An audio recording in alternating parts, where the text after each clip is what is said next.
നമസ്കാരം. ഹെർബൽ വണ്ടേഴ്സിലേക്ക് എല്ലാവർക്കും സ്വാഗതം. ഞാൻ ഡോക്ടർ ലക്ഷ്മി മോഹൻ. ഇന്ന് നമ്മൾ സംസാരിക്കാൻ പോകുന്നത് സ്ട്രെച്ച് മാർക്ക് റിമൂവലിനെ പറ്റിയിട്ടാണ്. പ്രഗ്നൻസിയുടെ ആദ്യ മാസങ്ങളിൽ തന്നെ ഈ ചില ആയുർവേദ കാര്യങ്ങൾ ചെയ്തു കഴിഞ്ഞാൽ നിങ്ങൾക്ക് സ്ട്രെച്ച് മാർക്കിൽ നിന്നും ഒരു 80% വരെ മോചിതരാകുവാനും നല്ല ഹെൽത്തി ആയിട്ടുള്ള സ്കിന്ന് ആഫ്റ്റർ ഡെലിവറി മെയിൻറ്റെയിൻ ചെയ്യുവാനും സാധിക്കും. ഇത് വളരെ സത്യമായിട്ടുള്ളൊരു കാര്യമാണ്.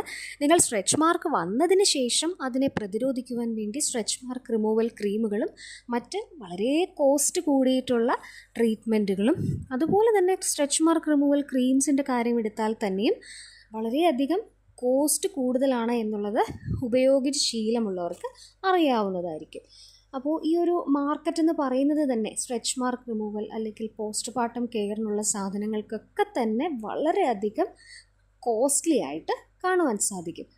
അതേസമയം നമ്മൾ ഈ പ്രഗ്നൻസി തുടങ്ങുന്ന ആ ഒരു ആദ്യ മാസങ്ങളിൽ തന്നെ സ്ട്രെച്ച് മാർക്കിനെതിരെയായിട്ടുള്ള വളരെ ലളിതമായ ആയുർവേദീയമായ പോംവഴികൾ അവലംബിച്ച് വരികയാണെന്നുണ്ടെങ്കിൽ ഈ സ്കിന്ന് തൂങ്ങുന്നതും സ്കിന്ന് ചുളിയുന്നതും അതുപോലെ തന്നെ പ്രോമിനൻ്റ് ആയിട്ട് റെഡ് കളറിൽ സ്ട്രെച്ച് മാർക്ക് നിൽക്കുന്നതും എല്ലാം തന്നെ ഒരു 80% നമുക്ക് മാറ്റിയെടുക്കുവാൻ സാധിക്കും.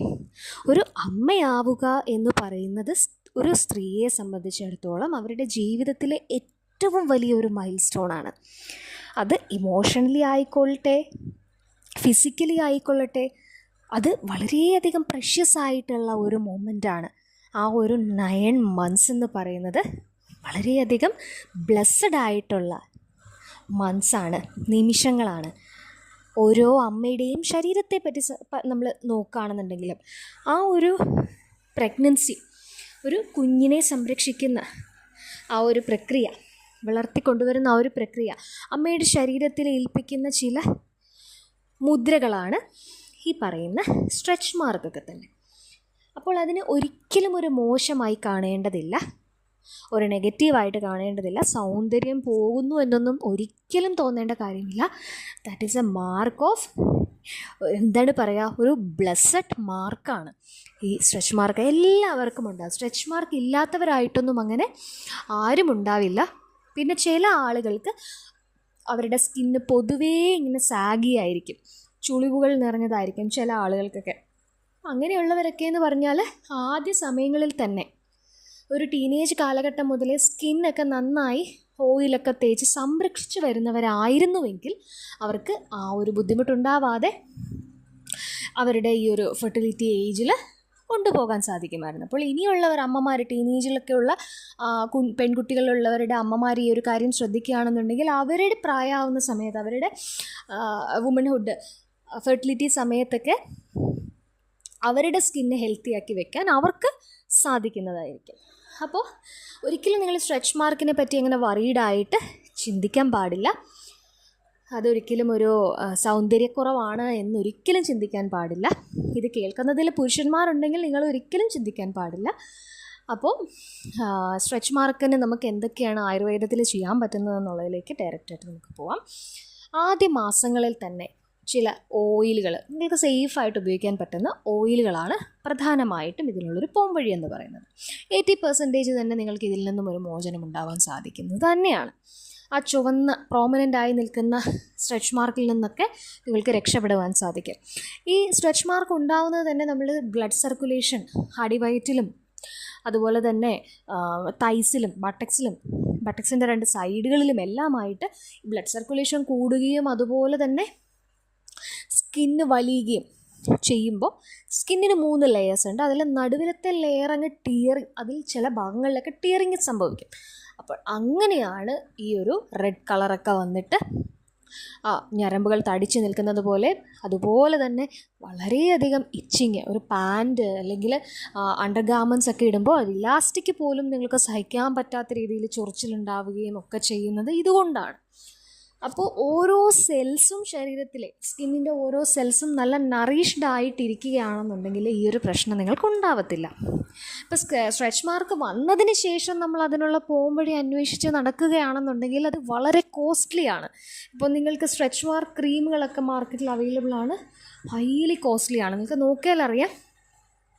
വളരെ ക്വാളിറ്റി കുറഞ്ഞ ചില സാധനങ്ങളൊക്കെ, ചില ക്രീമുകളൊക്കെ ചെറിയ വിലയ്ക്ക് കിട്ടുമെന്നല്ലാതെ ബാക്കിയുള്ള കൊളാജനൊക്കെ അടങ്ങിയിട്ടുള്ള പല പല ക്രീമുകളും കാര്യങ്ങളൊക്കെ ഉണ്ട്. വളരെ കോസ്റ്റ്ലി ആയിട്ടുള്ള കാര്യങ്ങളാണ്. അപ്പോൾ വളരെ കോസ്റ്റ് എഫക്റ്റീവായിട്ട് നിങ്ങൾ ആദ്യമേ ശ്രദ്ധിക്കുകയാണെന്നുണ്ടെങ്കിൽ നിങ്ങൾക്ക് ഈ സ്ട്രെച്ച് മാർക്കിൽ നിന്ന് മോചിതരാവാൻ സാധിക്കും. ഇപ്പോൾ ഞാനിതിൽ പറയാൻ പോകുന്ന റെമഡി എന്ന് പറഞ്ഞാൽ ആദ്യമായി നിങ്ങൾ ചെയ്യാനുള്ളത് നന്നായി വെള്ളം കുടിക്കുക എന്നുള്ളതാണ്. നന്നായി വെള്ളം കുടിക്കുകയാണെന്നുണ്ടെങ്കിൽ സ്കിന്നിന് ആവശ്യത്തിന് വേണ്ടിയിട്ടുള്ള ഹൈഡ്രേഷൻ കിട്ടും. ഹൈഡ്രേറ്റഡ് അല്ലാത്ത സ്കിന്നാണ് മിക്കവാറും ഇച്ചിനെസ് ഉണ്ടാക്കുന്നത്. അപ്പം മോയ്സ്ചറൈസിങ് എന്ന് പറയുന്നതാണ് ഏറ്റവും ആദ്യം സ്കിന്നിന് വേണ്ടിയത്. അപ്പോൾ അതിന് വെള്ളം കുടിക്കുന്നത് സഹായകമാണ്. പിന്നെ വെള്ളം കുടിക്കുന്നത് മാത്രം പോരാ, ഈ പറഞ്ഞതുപോലെ നമ്മൾ എക്സ്റ്റേണലി സ്കിന്നിനെ സംരക്ഷിക്കുക തന്നെ വേണം. അങ്ങനെ സംരക്ഷിക്കാൻ പ്രാപ്തമായിട്ടുള്ള ഒരേ ഒരു കാര്യം മെഡിക്കേറ്റഡ് ഓയിലാണ്.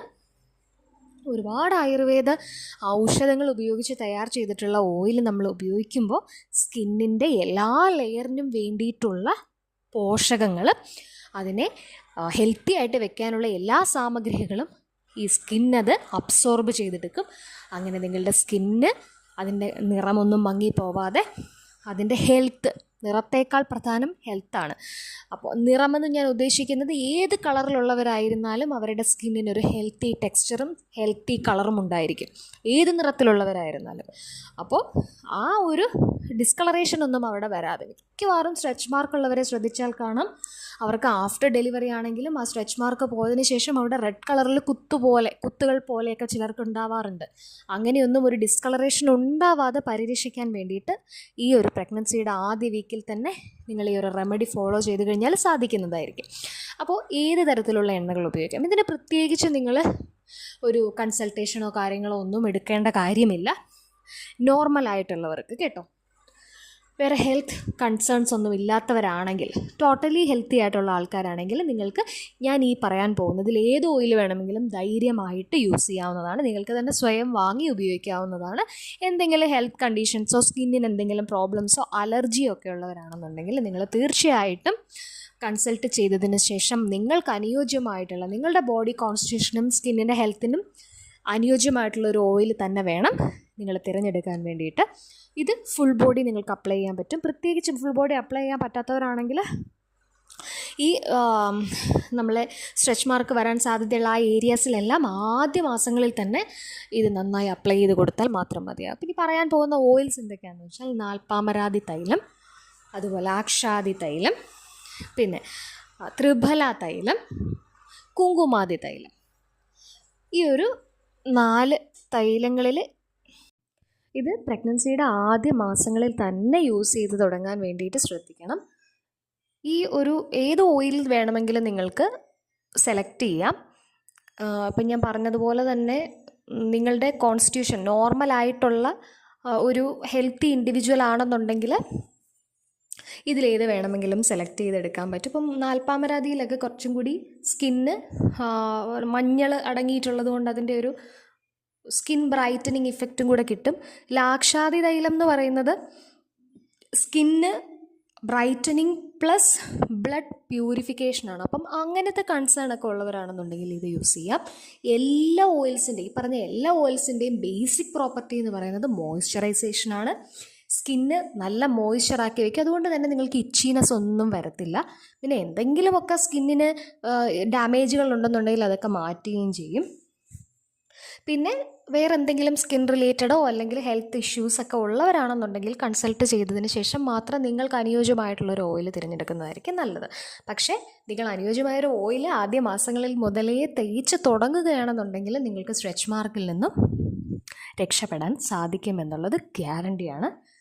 അപ്പോൾ ഈ ഒരു എണ്ണ ഇടുന്നത് ഇത് നിങ്ങൾക്ക് പ്രഗ്നൻസി ടു ഡെലിവറി കഴിഞ്ഞിട്ട് നിങ്ങൾക്ക് ചെയ്യാവുന്നതായിരിക്കും. അതിനുശേഷവും ചെയ്യുകയാണെന്നുണ്ടെങ്കിൽ ഈ വയറ് വലിഞ്ഞ് ഇരിക്കുന്നതിൻ്റെ, അത് പൂർവ്വസ്ഥിതിയിലേക്ക് പോകുമ്പോൾ അതിനനുസരിച്ചുള്ളൊരു സപ്പോർട്ടും കൂടിയിട്ട് ഈ ഒരു ഓയിൽസ് കൊടുക്കുന്നുണ്ട്. പിന്നെ എണ്ണ തേച്ച് കുളിക്കുക എന്ന് പറയുന്നൊരു കാര്യം, അതിൽ നിങ്ങൾക്ക് ധാന്വന്തരം തൈലം, എല്ലാവർക്കും നോർമലി ഉപയോഗിക്കാൻ സാധിക്കുന്ന ഒരു തൈലമാണ് ധാന്വന്തരം തൈലം.